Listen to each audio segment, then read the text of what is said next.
and you can slowly see these screws coming in. Take the bits of tape off. This tape's just masking tape. It doesn't damage the reel in any way.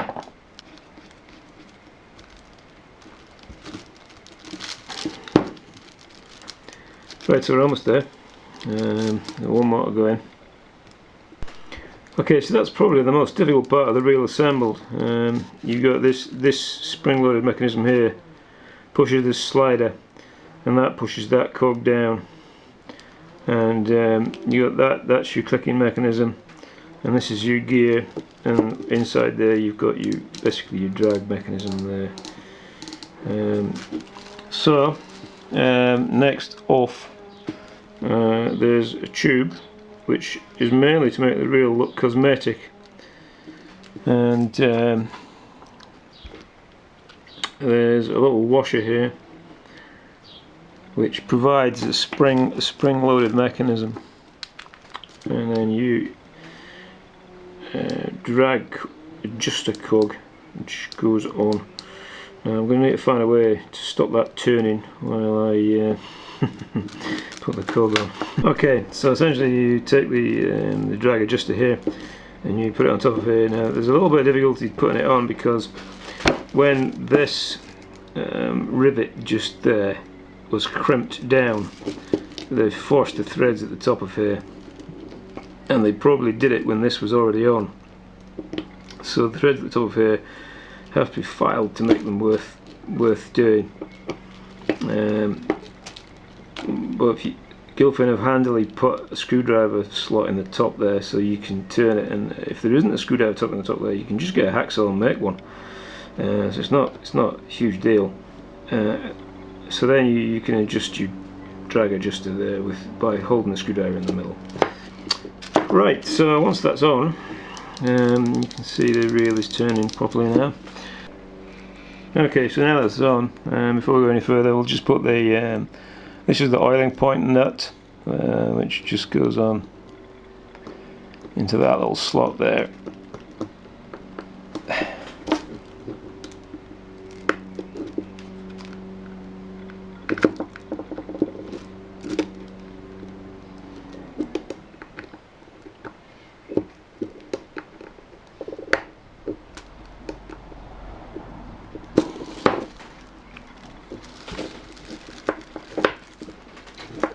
Okay, so a washer, fibre washer that goes at the top, and the handle piece goes on like that,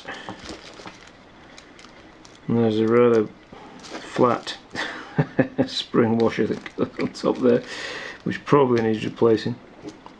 I don't have one at the moment, so I'm not going to leave it, I think. So that then is tightened up, and we can use that old screwdriver there. So you can now tighten this so you've got the reel to turn, or you can slacken it off so that you've got essentially no real drag on it. Okay, so that's the end plate assembled. Okay, the next part of the assembly is to assemble the cage, which goes onto the outside of the reel, which contains the bobbin. And we've got these screws here, the 4 posts, which specifically for the cage, and there are 2 slightly shorter screws, and they go into that. Right, so first thing you need to do is line up the holes. The holes on this one will be lined up automatically because that's not symmetric, so you'll be fine with that. So now, for some reason, Gilfin have used cross-point screws on this, which does allow you to date the reel to about the 70s, which, because I seem to remember in the 60s people didn't really have cross-point screws in the 60s. I think they were around, but not in any way were they used in manufacturing in any kind of common capacity the way they are today. So that means that this is really not a very early reel. So stick that screw there. So you can see the general process of doing this. Alright, so these Gilfin crosspoint screws, you can go back and tighten these more once the reel is fully assembled, if you really need to, and you'll be able to get a better handle on it. They don't need to be mega tight though, they just need to be pretty firm so that your reel doesn't kind of come apart when you're fishing, which would not be very smart. You got a big salmon on there and the reel comes apart. Not good, huh? Right, so this fixes one of these last two holes with the smaller screws of the set. Okay.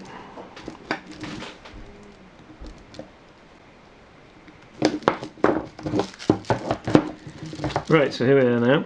We are now ready to put the bobbin into there. So, as we described before, there's an area on the bobbin which has two flats on it, and that goes into that little slot just there.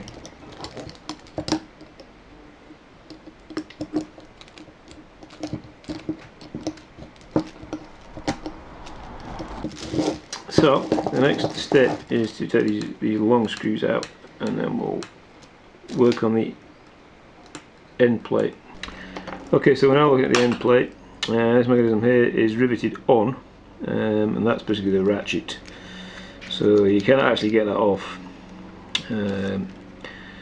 So the ratchet spring, which is this, goes down with the ridge side upwards, and that then gets screwed down from the back with these two screws going through there.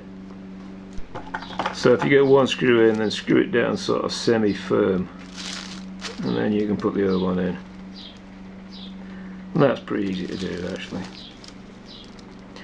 The hardest part of this reel is probably the initial cog block, which we did first. The rest of it's kind of plain sailing really. So you just get that over there and put a screw in. And these don't need to be absolutely mega tight, they just need to be firm. Just screw the screw in until you feel some resistance, and then give it a tiny little tweak, and that's it, that's all you need.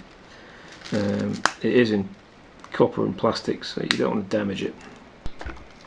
Okay, the next part to go in is the spindle anchor, a tiny bit of grease in that. You don't want a lot, it's mostly an oiled part really, and it's a sliding part, so it's an oiled part, so you basically just screw that on. And then the last part you would assemble would be the rim, and you basically just line up the holes so that the rim is assembled.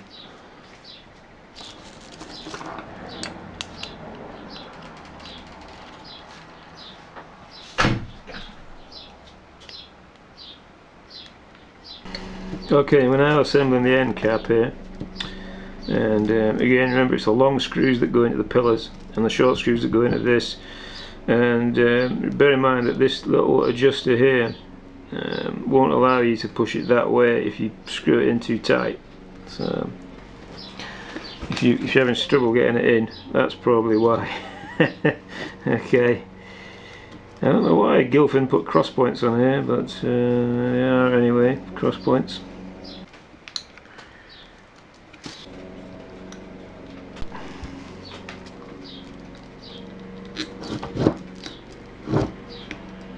Okay, a good tip when you're assembling this kind of screw is to just go backwards and feel the thread click down before you go forwards, and that'll avoid you getting it cross-threaded, although it's not so likely in this situation. Okay, so here's a quick demo then of how the Gilfin works. Essentially, if you put it in this position here and you crank down your friction, which is that little lever at the side there, this will wind. It won't go back, because remember that little catch we put in? It won't go back, and you won't be able to turn that either, because we've jammed these friction washers down with this. Okay, so if you loose off the friction, like so, you can now, it'll still wind, but if you put your hands on it, you can also stop. So that basically means that the fish can pull the line off, and you've got varying degrees of drag, and you can feel that coming on as you turn that lever down. Okay, so if you turn that lever there, that basically disconnects the cog inside from the spindle altogether, and you can see the spindle just spins. So that allows you to do casting. So that's basically your casting lever. Okay. If you put a ratchet on it, casting lever also works with a ratchet, but obviously you wouldn't cast with a ratchet on that just wouldn't work. And if you move that to there, and you've got the ratchet on, you've also got, and I've got a fair bit of torque on that. So that's how it works, and it's all working and finishing. This little thing here, what you want to do is just back that right out so the reel is really slack, and then just push it in until you start to feel it binding a little bit, and then back it off about half a turn, and that'll give you the absolute perfect setting. And that's how the Gilfin works, and this is the end of the disassembling the Gilfin 500. Okay folks, so that brings us to the end of this video. Welcome to Avian Fish TV. Look out for more videos, and I hope you enjoyed watching.